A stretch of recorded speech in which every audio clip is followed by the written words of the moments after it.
All right, ladies and gentlemen, it is your favorite Dark Sorcerer here.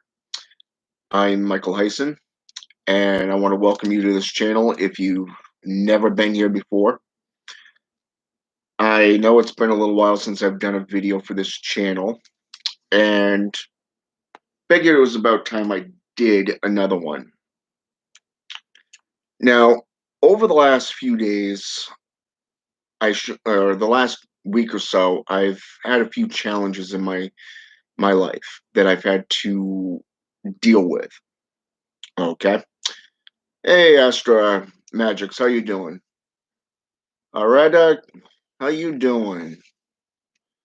So, I had a few personal things I had to take care of. About 2 weeks ago, my son's mom had a emergency surgery that had to take place due to her gallbladder being, well, let's just say highly inflamed and had to be removed.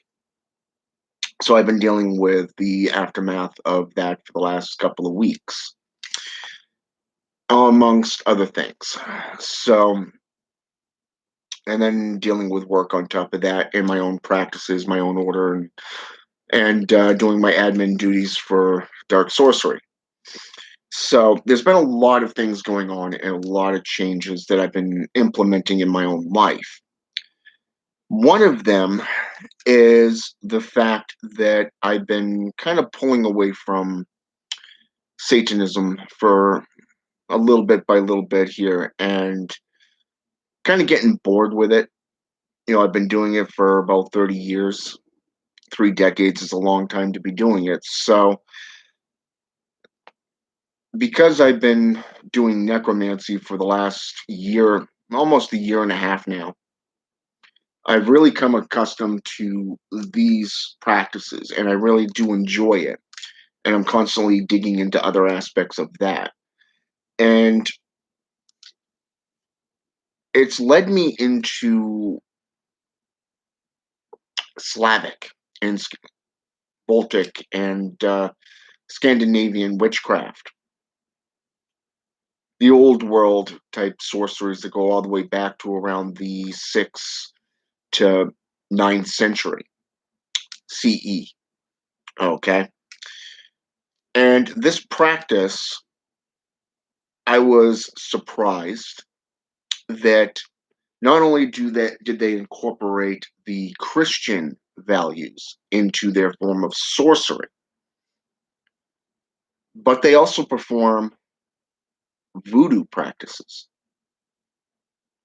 This was something that came as a complete surprise to me because number one, I have a lot of voodoo friends, practitioners who are friends of mine, and I really love their work. Not mentioning Baron Samedi has been a very big interest to me for many, many years. Papa Nabo and a few others. Now,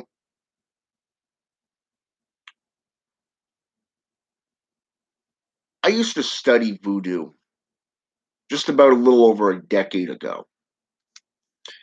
At the time, I didn't really delve into it fully on a professional level like I have with necromancy and Satanism and witchcraft. You know, dealing with things of possession, demonolatry, and all that stuff, and then ended up getting sidetracked about 10 years ago and ended up opening the doors to the Order of the Black Thorne, which I've also shut down because I got bored with that. But that's a whole nother story there. But lately, I've been feeling the pull towards spiritualism quite heavily. And I wanted to talk about this a little bit because of the fact that voodoo has really been on my mind as of late, specifically Haitian voodoo, and how it relates to that of New Orleans and most importantly, African traditions of Kimbiza, Pedro Mayambi, um, Quimbanda, and all the other African style traditions that are highly respected and have literally splintered off throughout the southern hemisphere and has worked its way up right here into the United States, and as far as I know, goes all the way up into New York City. Um, for all I know, it's probably up in Canada as well, since it's the backside of Russia. Yeah, because you got Canada, Alaska, and then Russia. Wouldn't surprise me if it's dwindled over that way too. So, but to be reading a book on black magic out of Slavic witchcraft and finding out that voodoo is practiced there in Russia, not mentioning the splinter celled corruptional aspects of Scandinavian and Icelandic witchcraft that was also mixed in with Gaelic traditions. So, those of you who don't know where Baltic is, it's modern day Ukraine. Okay, Slavic Russia region. Okay, it's one of those splintered off um, countries, which I found was very, very interesting, and it's rich in sorcery. Seeking Serpent, how you doing? So, anyways, the last couple of days, I've really been hitting the books and really contemplating and doing a lot of sorcery. Some of you may have seen my video on my well, I wouldn't call it videos, but more photos on Facebook Reel from a ritual I did just the other night. And I've really been looking for a good sized change in my life the last couple of weeks. So I figured since voodoo's been on my mind a lot lately, I'd delve back into it. So today, I've been reading and talking with a brother of mine, a man that I highly respect on as a sorcerer and a voodoo practitioner. And like I said, I've really, really been delving back into this and dealing with it because I really want to know why the spirits are calling for this aspect, this move. And the one thing I've learned over the years is that when a spirit talks, you listen. There is a reason for this. And you wouldn't believe how this came about. Day before yesterday, a coworker of mine who is just turned 18, by the way, she came to me and asked if I would fill in this Saturday and to fill in for her shift. And I said no. Next thing I know, the following day, I get not only a phone call, okay, but a text message from my ASM. And she finally texted back because I didn't reply to her. I figured she would have gotten the hint that no, I'm not coming in.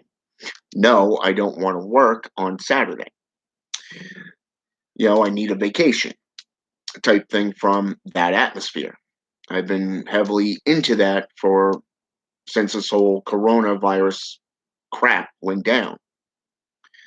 So, and we lost most of our crew. So the rest of us have had to pick up that slack. So, anyways, I ended up getting a message back that she had scheduled me for that Saturday. Now, there's something about today that you know this Saturday or next Saturday that really needs to be paid attention to, and I'm not sure what it was. So I went into my altar room, I did some rituals, I did some cartomancy, and I started communing with the spirits. And a cloaked figure came to me that was all gray with a hood and black eyes, coal black eyes, not reptilian eyes. And I know what some people would think when they hear that, because when they think black eyes, they're thinking either demonic or serpentine. The answer was neither of the above. It turns out it was actually a Lord of the Dead. Okay. and it happens to be Baron Samedi. Okay.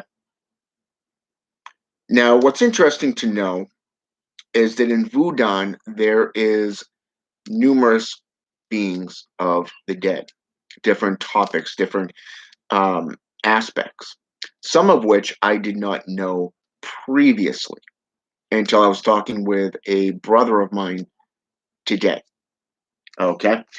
Now, first of all, I'm going to show you some of the works that I've been delving into and taking notes from and reading from quite heavily today.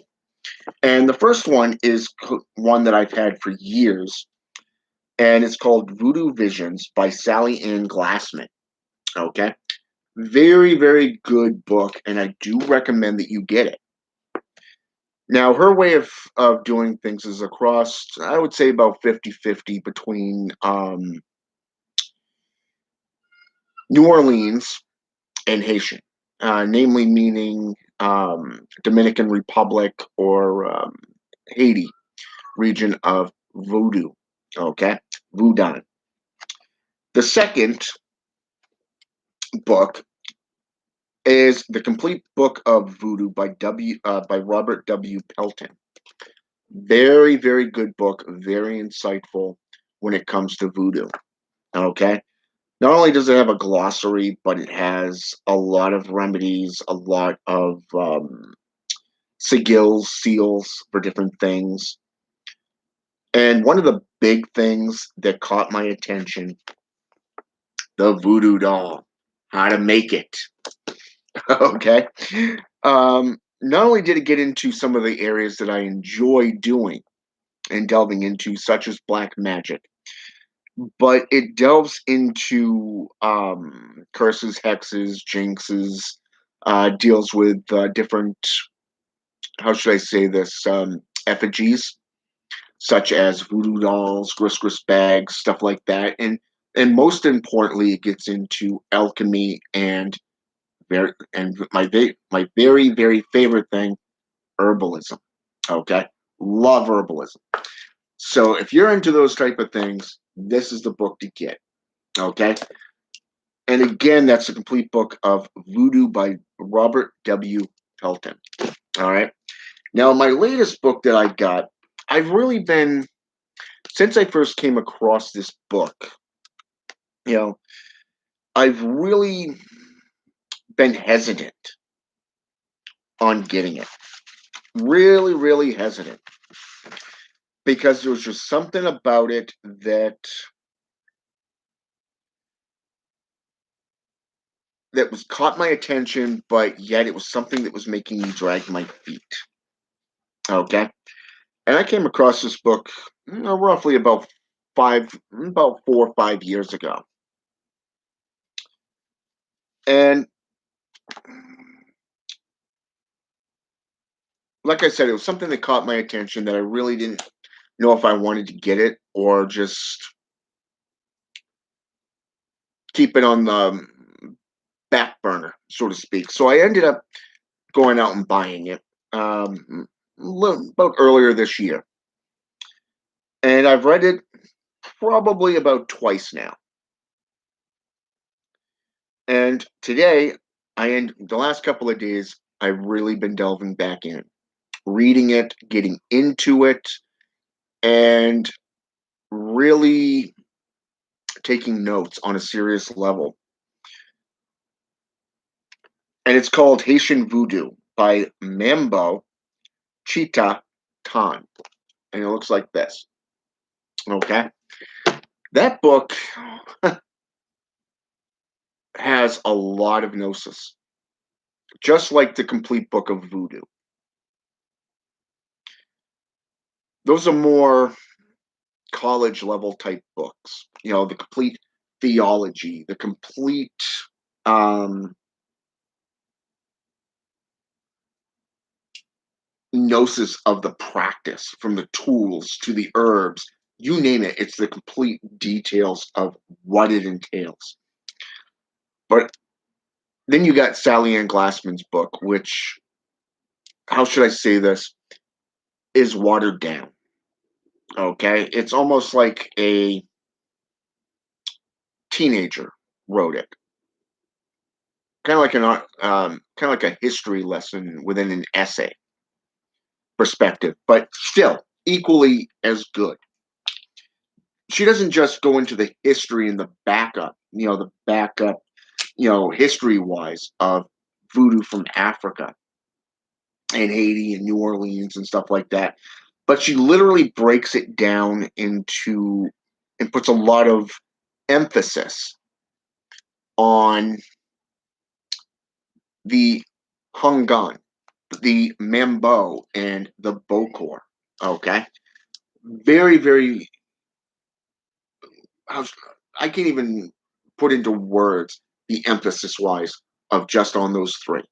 Okay, but a lot of it was by her personal viewpoints from both a mythological and historical account.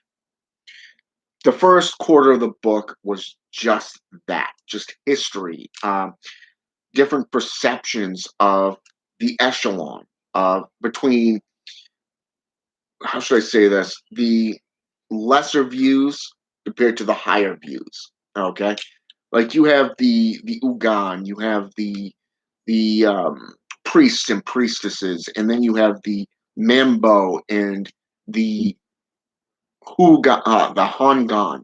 Okay, I'm not even sure how to pronounce that word. Okay, and custom made incense. Welcome to the channel.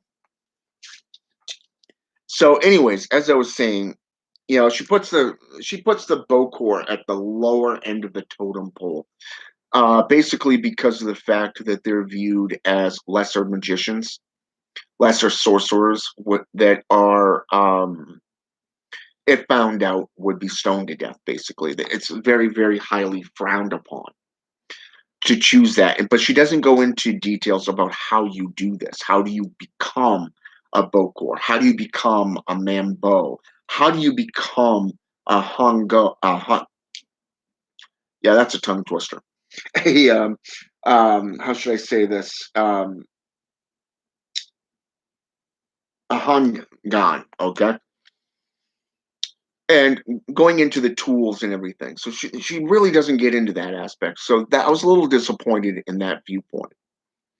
It doesn't mean you can't still learn from it, because the rest of the book, she has the glyphs and the personal sigils of the Loa, okay, as in LOA, not the LWA version. Okay, now the LWA is Haitian, it is African um, spelling, whereas the LOA is basically here in the US, the what is classified as the Eastern or Western tradition. Okay, and it's very fascinating because you don't really get into details with this stuff very often. And these two books here, the Haitian Voodoo and the Complete Book of Voodoo, really get into the tools, the herbs, the alchemical processes, the measurements, how to make things like an effigy, how to create a sigil. No, they don't just put in history. They do it all. They cover it all. Okay, but I can tell you right now that no practitioner is going to put in everything in a book. Okay, I guarantee it. They're leaving a lot of stuff out, but it's enough to whet the appetite. Okay, and I really like those about those two books. So I hit I hit the internet. I started looking up things. I started hitting every name. I started hitting up my friend and kind of getting his perception on things. And because this guy's a well-respected elder within Voodoo, and so I mean, at least from my perspective, okay. So I really hit it, got into it, and I started taking notes, and I went off the discussion I had with him, and I ended up going into all this material, getting into these links, getting into these books, started finding cross references between things like Palo Mayumbi, Hoodooism, Quimbanda, Santeria, Santa Morte, even. Okay, these African Caribbean traditions and tracing it right back into Africa. which is something that's very, very interesting. So I thought I would take a minute and discuss some things with you from my notes, okay, and what I found out. Because I'm really thinking and contemplating on switching over to voodooism. It's a new area. I have practiced it in the past, and now I really want to get serious about it, and really delve into it on a professional level, like I did with necromancy and Satanism, witchcraft, and shamanism and druidism. Okay, not just on these other religions that I've talked about that I just named off, but voodooism is one of those highly adaptive cultures. It's that practice. It's very, very highly um, adaptable, and there's room for expansion, never-ending expansion within it. And that's something I've come to understand and really respect about this religion. So, what is voodoo? Voodoo is ancestral worship. It is where you become one with your ancestral line. If you are Native American or Indian, you know what I'm talking about when you trace your lineage back through generations. It's the same thing in sorcery when you become a sorcerer, a hereditary line of practitioners. Okay. So it's ancestral worship, basically, and it's spiritualism.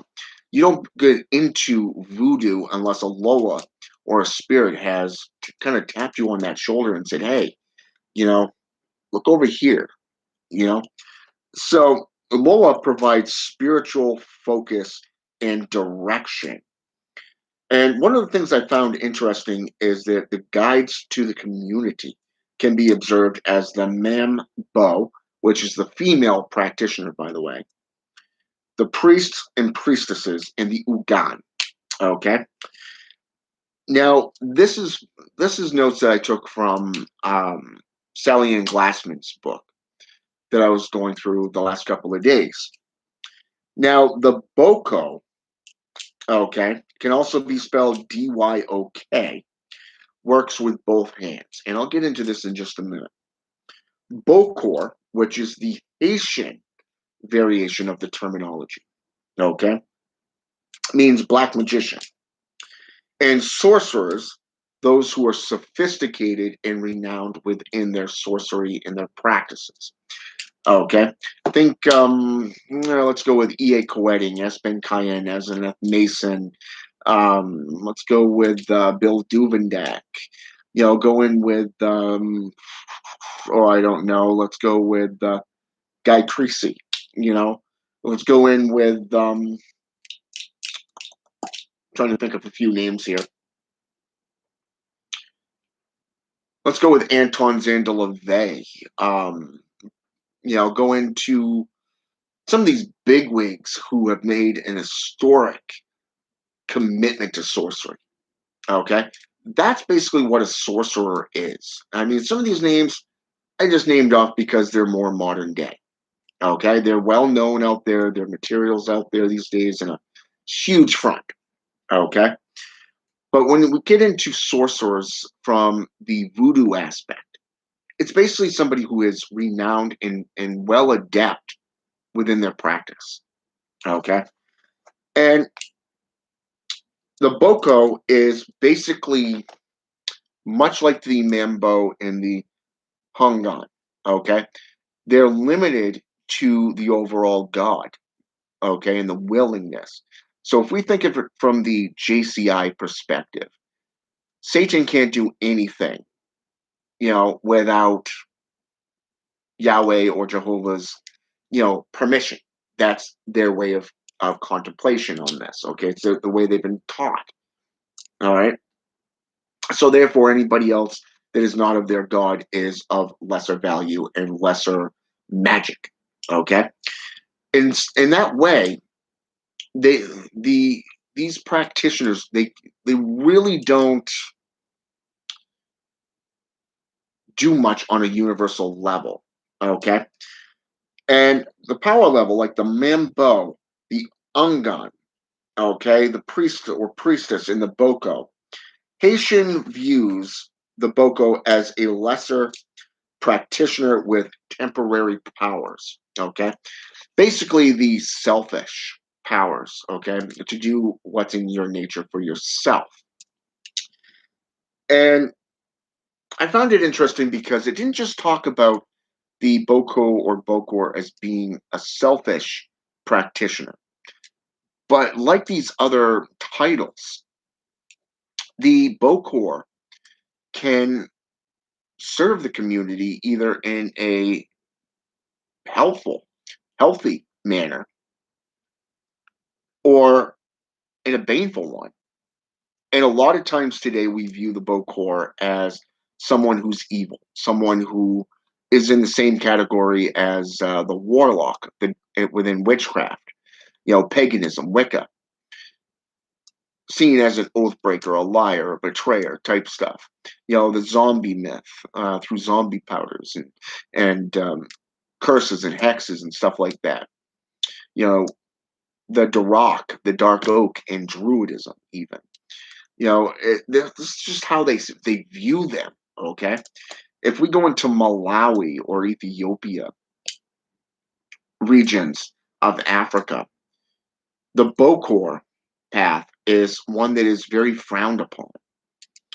It's highly feared, but in the same mannerism, they view the practitioner such as the Bokor as a lesser practitioner. And this is why. Okay. Number one, they sell their services.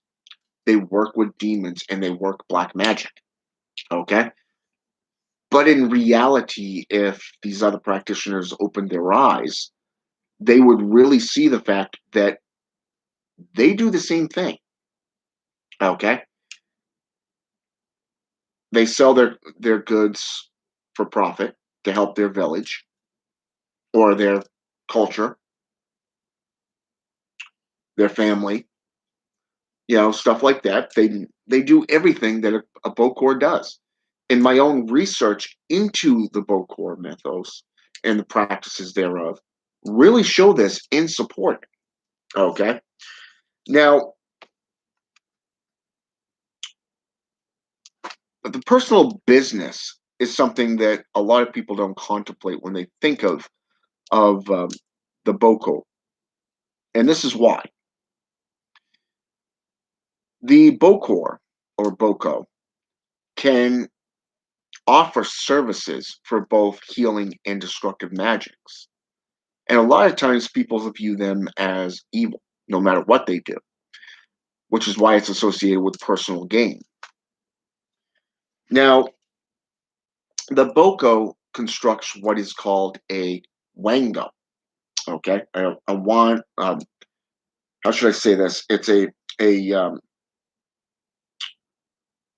a wango. It's like a box, a cauldron. It's an item that houses a spirit, okay, that a spirit can work with. And what it does is it's much like a griscos bag, and it's used to place baneful magics or sorceries on some form of physical change that affects another, okay?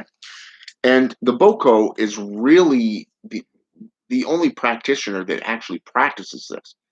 But yet, in my research, in a couple links, you find that both the Hongan and the Mambo can also make it as well.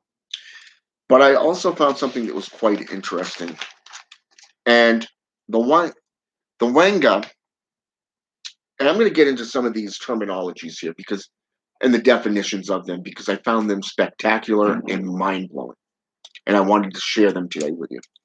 The Wanga, a terrible curse or a hex, a spell, a weak or a work of black magic against an enemy. Such so powerful, such powerful crossroads can be broken by or with certain peons. Okay, this is Pouin. Okay, peons, which is a concoction that you drink. Okay, it's like alchemy. It's a cross between alchemy and herbalism. Basically, it's a potion. The plant, a voodoo wanga or grisgris, which can be or has been secretly hidden in the doorstep or a grave in order to obtain special results. Okay. The Hungan, a voodoo priest who is clairvoyant. Okay. And his counterpart, like I said, is the Mambo. Okay. The female priest or priestess who is also clairvoyant. It's somebody who's been born with certain gifts. The Jaja stick, a special piece of wood with magical powers, said to contain various loa and can be used as a wanga. Okay? Grisgris. We all know what a grisgris bag is. If you don't, it's a small bag that you place as a curse, a hex. It's things that you use to store your items on your belt loop, okay? When you go into town or out into the community, okay? It is it's described as a magical charm designed to ward off all forms of evil and bad luck. And also, you can look up fetish, the uganga, and the peon. Okay. The envoy, I'm not sure if I'm pronouncing this right. It's envoy, Envoi, mortis. Okay. And this is calling on a spirit of some dead person in an attempt to to curse an enemy. Engagement, a special agreement or a pact made between a voodoo practitioner and a spirit slash loa, okay, and usually made with evil intent or evil loas for personal and selfish purposes. Okay. The frizz, Frize, the voodoo word for owl. Okay. Now, this is something I found very, very interesting.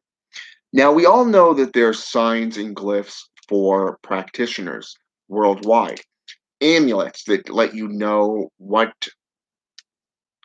group you're with, what your religion is, and so forth and so forth, okay, amongst the magical community. But do you really take the time to study and practice the type of glyphs and stuff that will show you the difference between good and evil? Okay. Baneful and helpful materials. Okay. Now, in this case, this bird represents danger, death, and destruction. A feared voodoo emblem, which is very cool. Okay. It's something for you to contemplate and to think upon as well. All right. And I thought I'd put that one in there.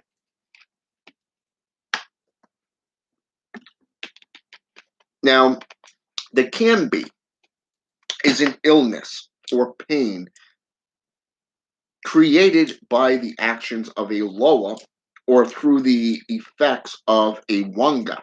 And you remember what I said about the wanga, okay? It's much like the naganga, okay, and Palo Mayumbi, or the spirit box and necromancy. So you can see why I'm getting excited about this path, and why I'm getting into it on a serious level. Okay. Now, the Kanzo, a special voodoo fire initiation. It's basically a baptism rite that will allow you to be viewed and seen as an elder, okay, a leader, a spiritual leader in the community. The Camphor, a voodoo term which designates a crossroads. Now, crossroads are referenced in just about every religion. The devil's crossroads, okay? To quote Robert Johnson, a 1950s blues singer that made 2 albums, A Deal with the Devil at the Crossroads was one of the best musical songs out there in the blues back in the time. 1952 to 1954. The guy died a year later. Okay? Now, here's the kicker. Voodoo practitioners, black magicians, sorcerers, the crossroads is a place where you can make pacts and deals with things like the djinn, the devils, the demons, the angelics, okay? But also the Loa as well. You know, when you go into a crossroads and you bury an item and let's say a box full of personal effects and your wish, your intent in this Christmas bag of smelly herbs, okay, like something out of Hollywood, it's it's kind of that envisionary of what that entails. But yet in reality, it's actually where you work your magic to summon a Loa and to make a pact or a deal. And the reason that the crossroads are viewed as dangerous is because of the ill intent that can transpire in those.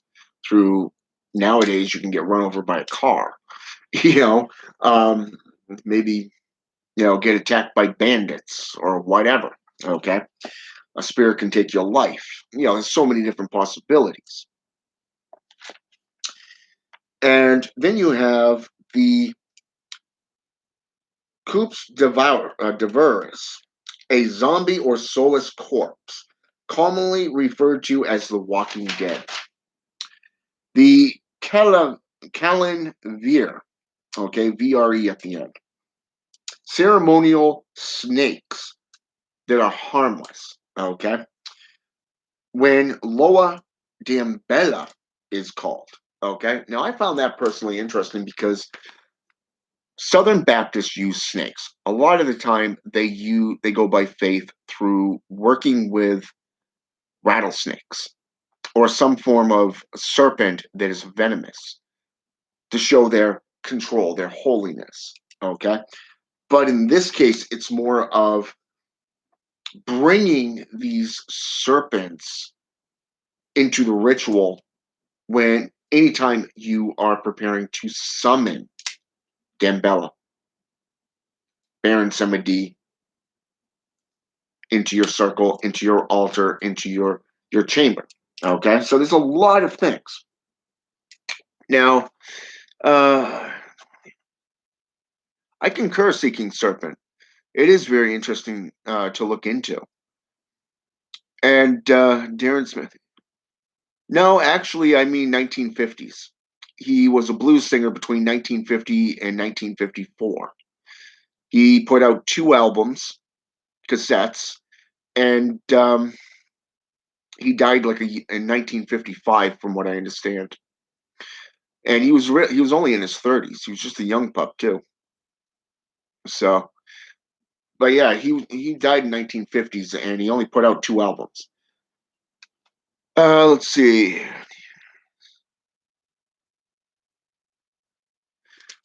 This one here. You can get this at Spencer's, or you can order it off azurgreen.net. Okay. This, I believe, you can also go to Luciferian Apotheca and get something similar as well nowadays too. I've had this one for a very, very long time. I never take it off. Well, thank you, Seeking Serpent. Yeah, I don't take this thing off. It is a religious thing for me, and I never take it off. Um, it's kind of like those 2 rings there. I never remove those. This one here and this one. I never remove them. You welcome, custom made. Now, this is the Bozzelli is a person who it's basically consider it consider the Bozelli as someone who is interested in voodoo, okay, but they are not initiated into voodooism, okay.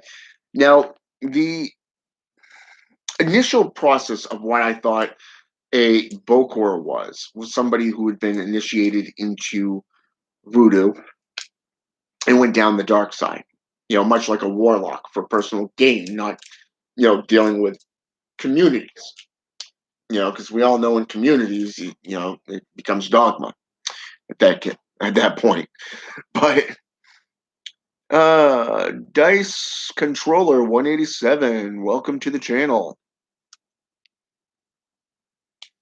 Um, I never take it off, ever. Not even when I take a shower.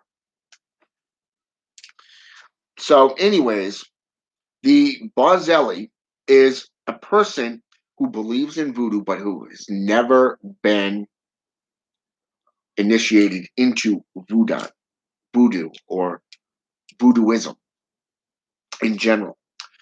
Um, Basically, they've never been initiated into a house, a cult, or any form of tradition. They're considered to be uncleansed spirits, okay? Which is probably why they're associated with the Boko, okay?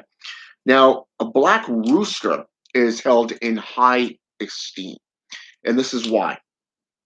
It's a voodoo symbol representing the devil or Satan. Okay? Its blood is considered to be sacred, used in most baptismal rituals, both for drinking and sprinkling. Okay? Now, it's also said to be extremely potent. Now, those of you who have drank blood, you know what it tastes like. It's almost like putting a penny in your mouth. Okay? It's that kind of coppery type smell, but also that taste. Now, Baron Samedi is the lower of the dead, but whereas Papa Nebo is the king of the dead. All right. Now, the Bokor.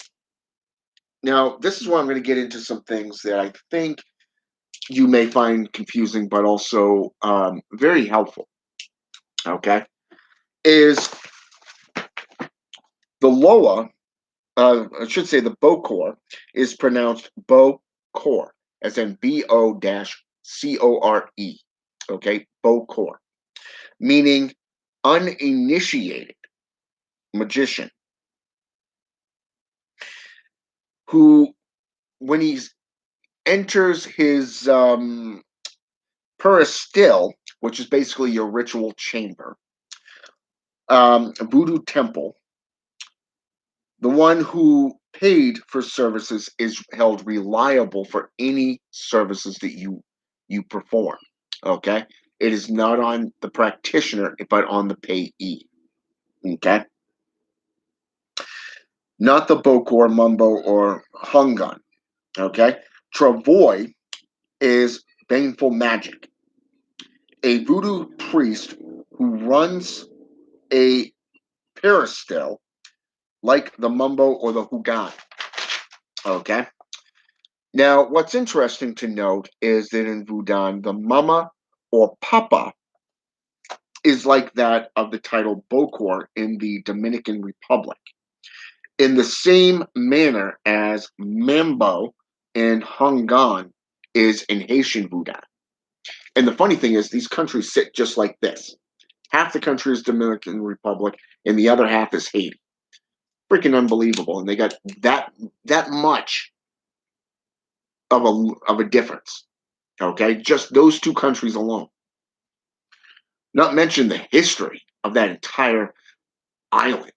Okay, within the voodoo practices going all the way back into Africa. Spectacular. Okay, the Puin Arch T, meaning point archer, is where the Bokor, Mumbo, or Hungan works with the lower spirit compelled to reside within. Think Islamic djinn. Okay, best way I can put it to you. The djinn. Okay, the genie in the bottle. Same exact thing. Same concept. Um, the Timan, meaning treatment, and is the paid service where a Boko Membo or Hungan diagnoses and offers treatments for medical and spiritual illnesses for or other problems. Okay. Now, the thing that I found interesting when I was delving into this is the different spellings. Okay. And I'm trying to find it here real fast because I think I overlooked it somewhere here in my writing. Is the three spellings of the Bokor. Okay. And what I found, so I'll just tell it to you, is number one, you have Boko. Okay. Boko. Now, I tried looking this up and I ended up with, something like clothing. It was like a clothing line type company that kept coming up. And, but yet, the research shows that Boko is the hoodoo variation of the Bokor. Okay, so you got Bokor with an O. The how should I say this? The Boko, Boko. Then you have the Bokor, which is Bokor, and then you have the Bokor with a Bocer. Okay, now the Bokor with the er at the end. This has nothing to do with the Bokor in general, and this is why. In African traditions, there are actually spiritual people that are held in high regard. For an example, in this case, a medicine man or a woman is viewed as an honorable stature. Okay, it's a title given to somebody who works solely with herbalism.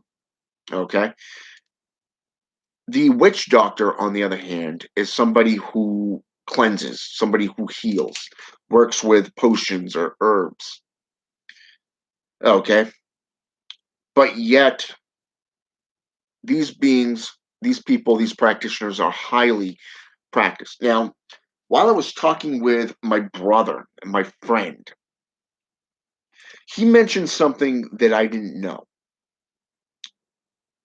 And that was the fact that a Bokor, okay, is a Mambo or a Hugan, okay, that has basically used baneful magic against somebody.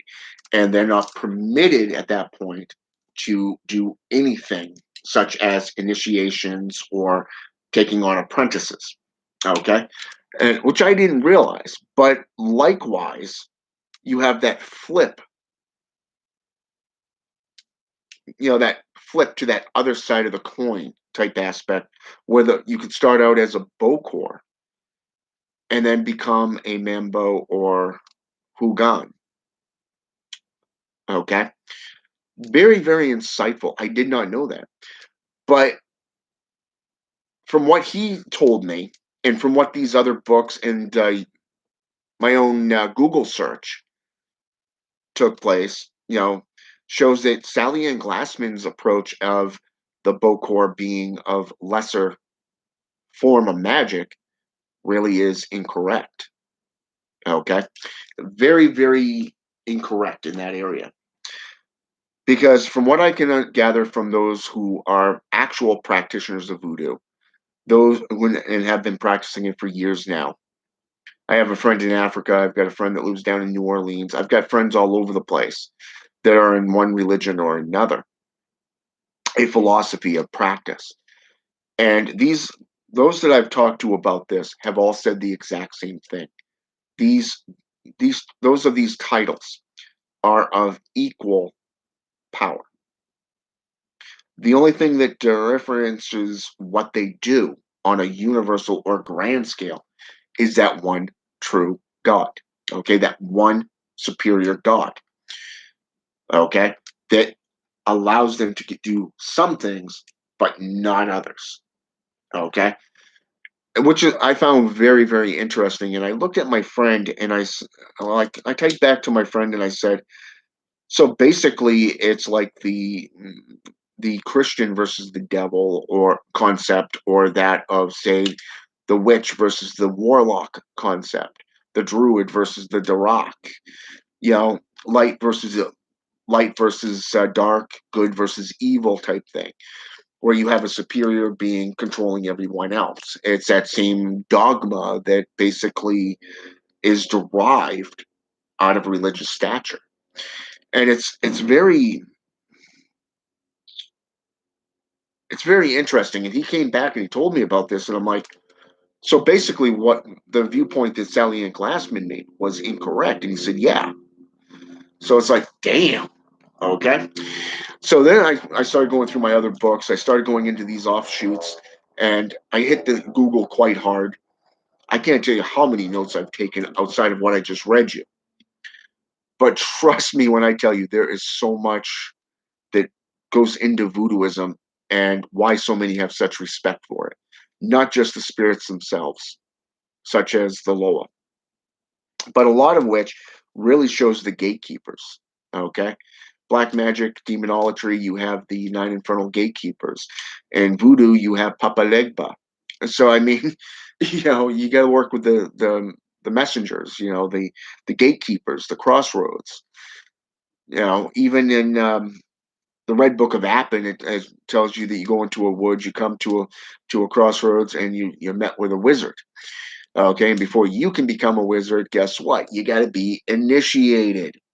Okay, but here we see in voodoo, you can be either initiated or uninitiated to become a practitioner.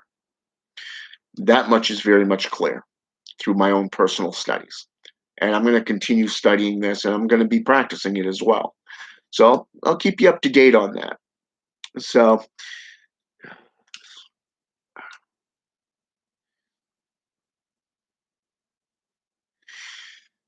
the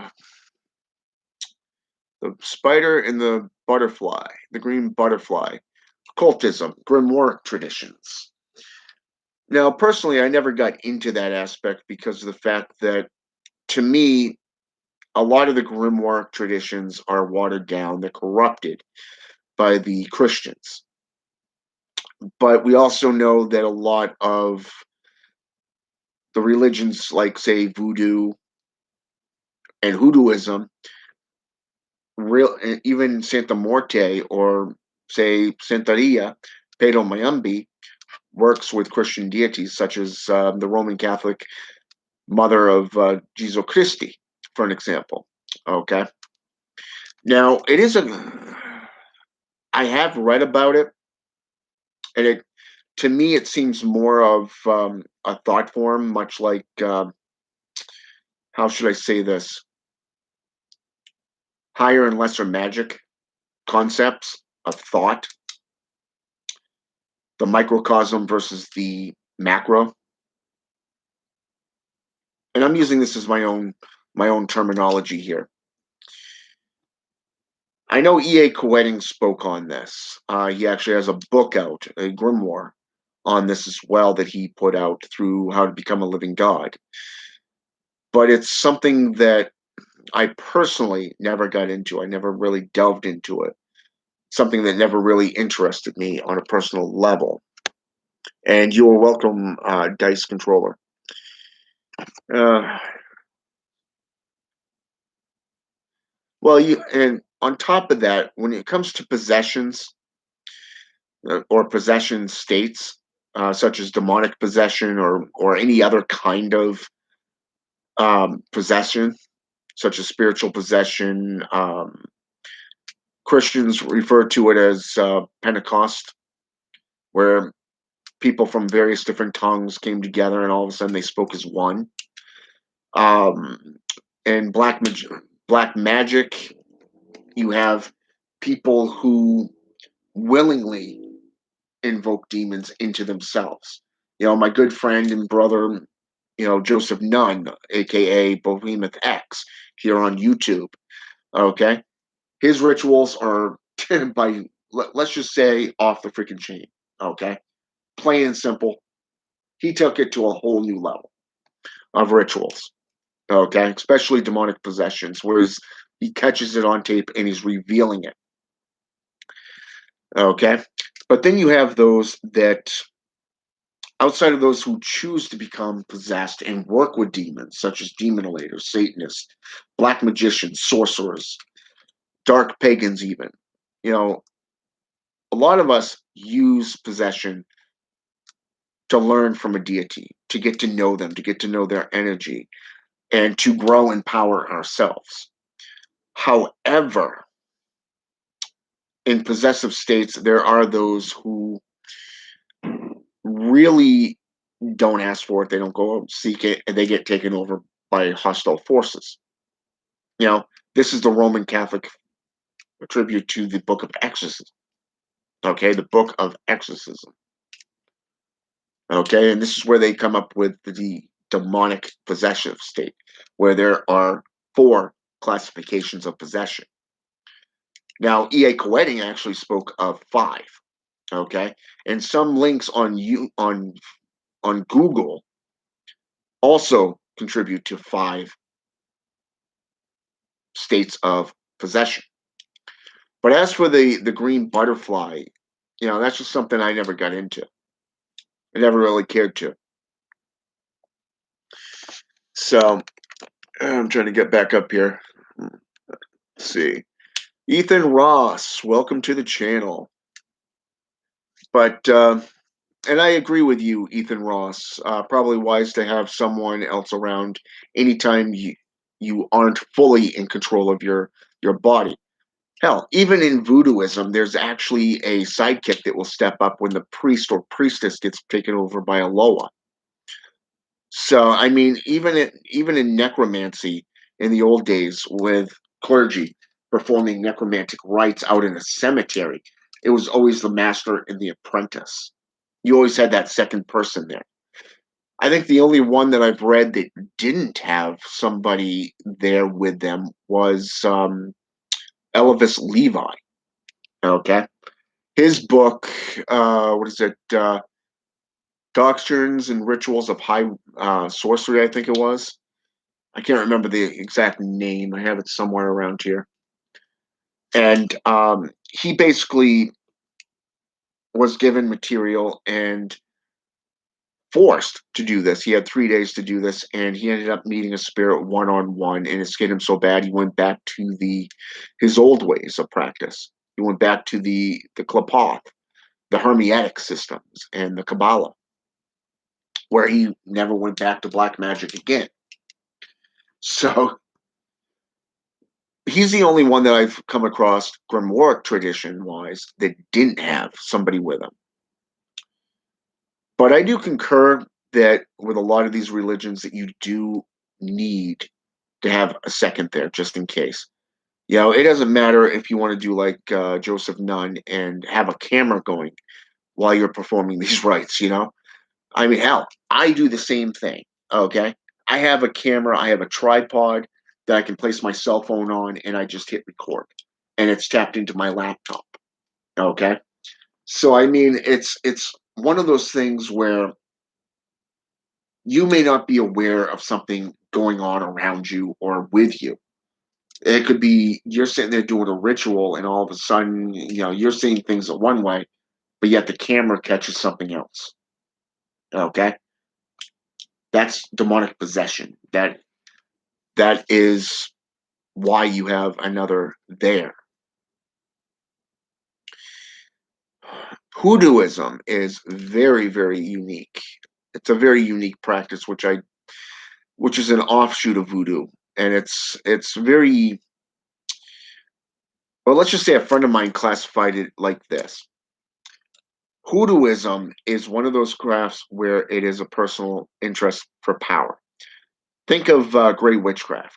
Okay, you can use light and dark practices to get what you need. Okay, very interesting perspective, though. Let's see.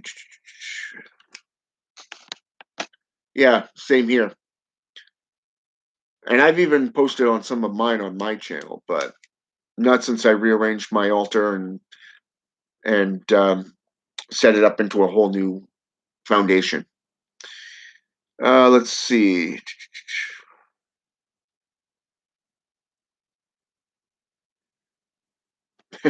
Yeah. Well, to be fair, Seeking Serpent, not everybody is cut out for black magic. Not everybody is cut out to be a Satanist, a dark sorcerer. A lot of times people cannot let go of the dogma put on by the church. Voodoo and Hoodooism are two of the most prominent, highly adaptive religions out there that I have come across.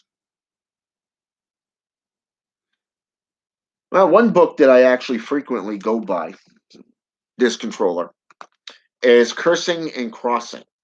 Hoodoo spells to torment, jinx, and take revenge on your enemies by Miss Ada. This one here. Love this book. Ever since I got into alchemy, herbalism, curses and hexes as a dark sorcerer, I've really been delving into all the aspects of that. And you might want to check out S. Connolly's work as well. She has one on curses as well that is pretty interesting. Up until her book on cursing, I can tell you that I never really thought about using the Bible to curse somebody. Not once. I kid you not. I never would have suspected the book of Psalms as a way to curse somebody. She did.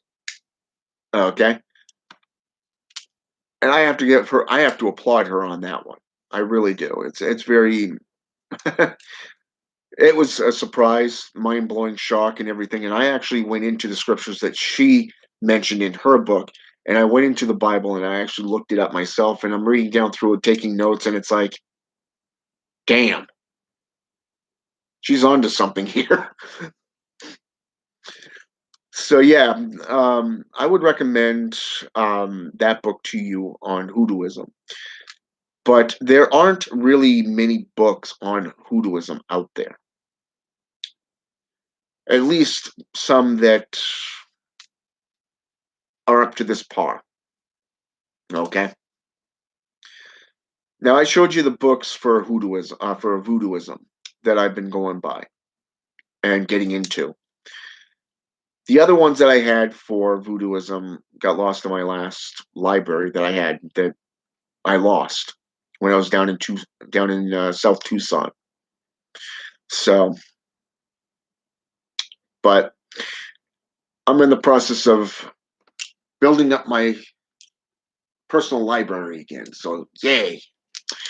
So yeah, but anyways, yeah. So I mean, there's a lot of things that cross referencing and everything, and I did find it interesting that voodoo is actually practiced in Russia.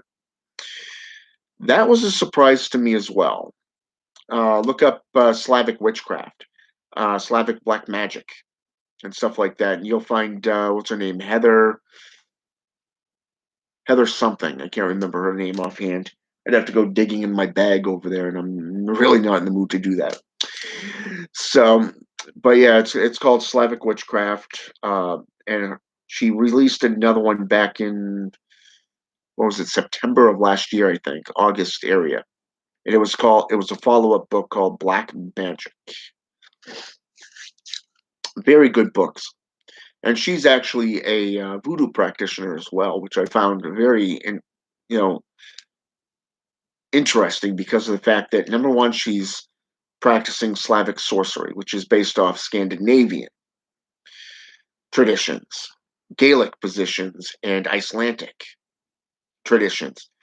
but it's also incorporated into the Christian dogma, the Christian scriptures, praying to Yahweh and Jesus and all that stuff. Okay. So you take all that, and then all of a sudden, by the way, I practice voodoo as well. It's like, what the hell? Okay. It's like, back up here. Up until this point, I got a lot of respect for you, but, eh, you know, but I do respect her as a sorceress. She practices necromancy, she practices witchcraft, voodooism, but she's also incorporated Christian prayers and stuff like that in there, especially when dealing with spell casting. That's her. That was her choice. It works for her.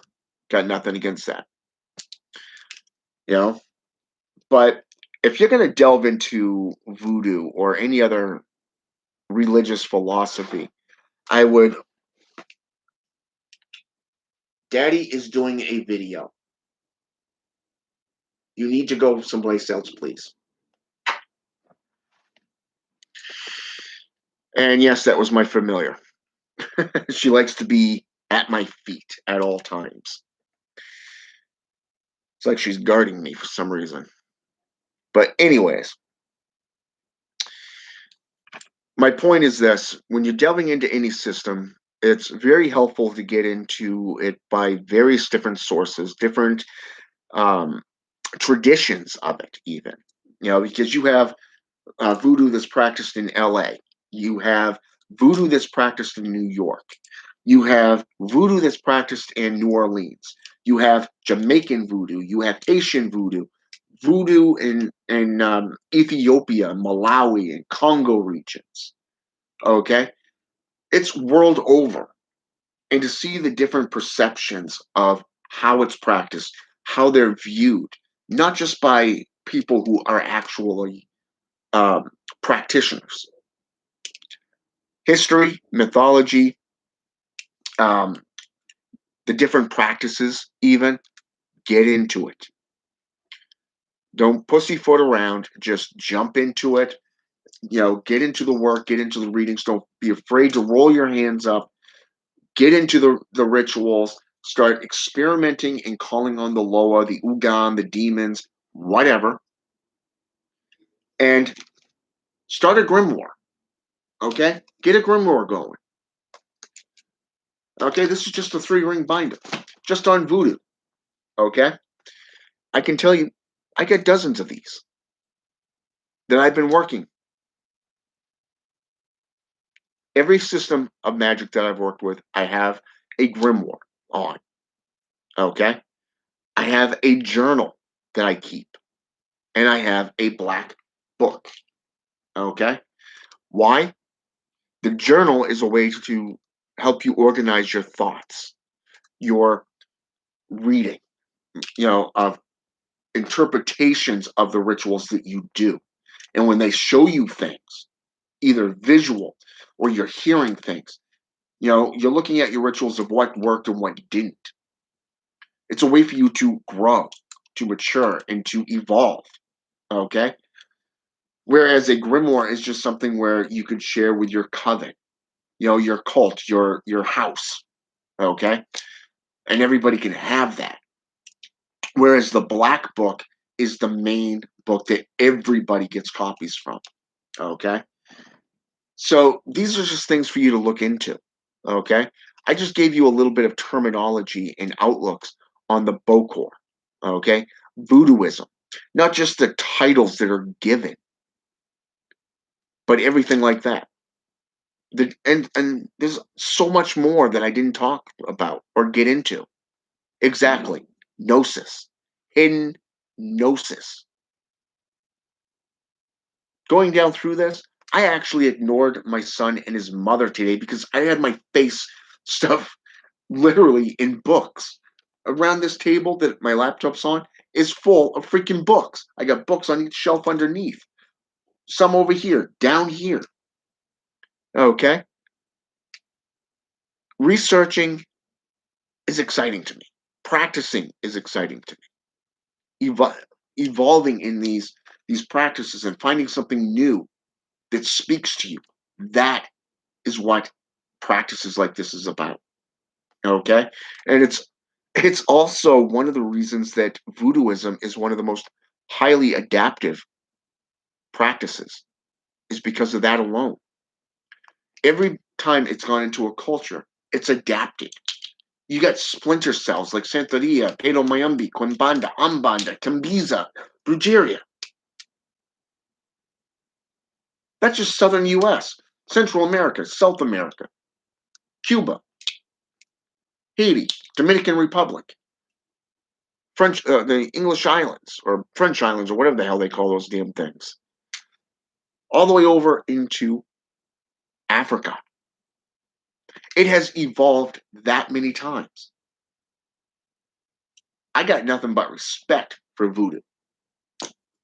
Its willingness to cling to this realm, evolve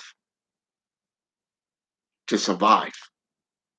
There's a reason why it's called ancestral knowledge, the path of the ancestors. Okay? There's a reason for it. Delve into it. Get into it. Just delve into it. Don't be afraid to do a belly flop into the books, into research, into practice. Don't be afraid to get your hands dirty and delve into it.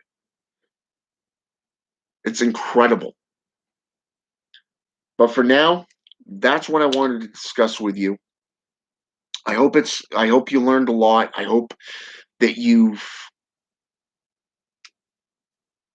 maybe found something that interests you and you may want to delve into it further.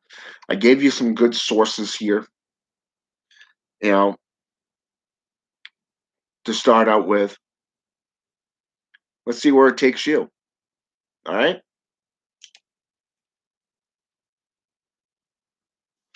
I recommend it. I believe it was Anton Zandelavay that actually told a story of how a kid wanted to be a lion tamer so bad that he spent his entire life in a library studying about lion tamers and how to become a lion tamer until the day that he got the doll and jumped into a cage with an actual lion and got eaten. Okay? It's a balance factor. If you study too much, you're not going to get practice in. Okay? If you practice all the time, you're not going to get your studying in. You got to find that equal footing, that balance that is both healthy and elegant.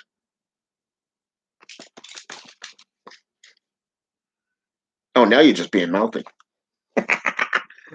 Say hello.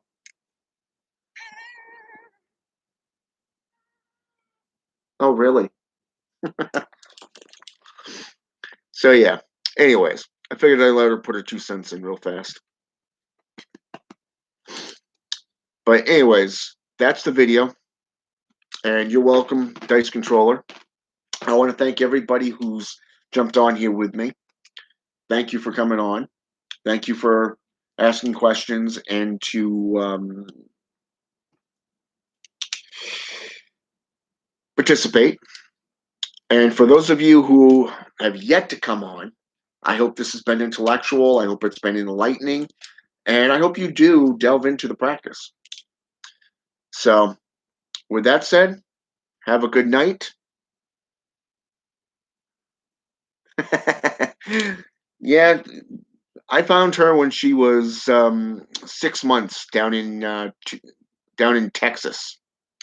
She was about 6 months old. That was about a decade ago. She followed me over a quarter mile down the road. She not only had free reign of the car coming back, but she's been with me ever since. I petitioned Belial, who gives excellent familiars, for a familiar, and I ended up with her. So, have a good one, and until next time.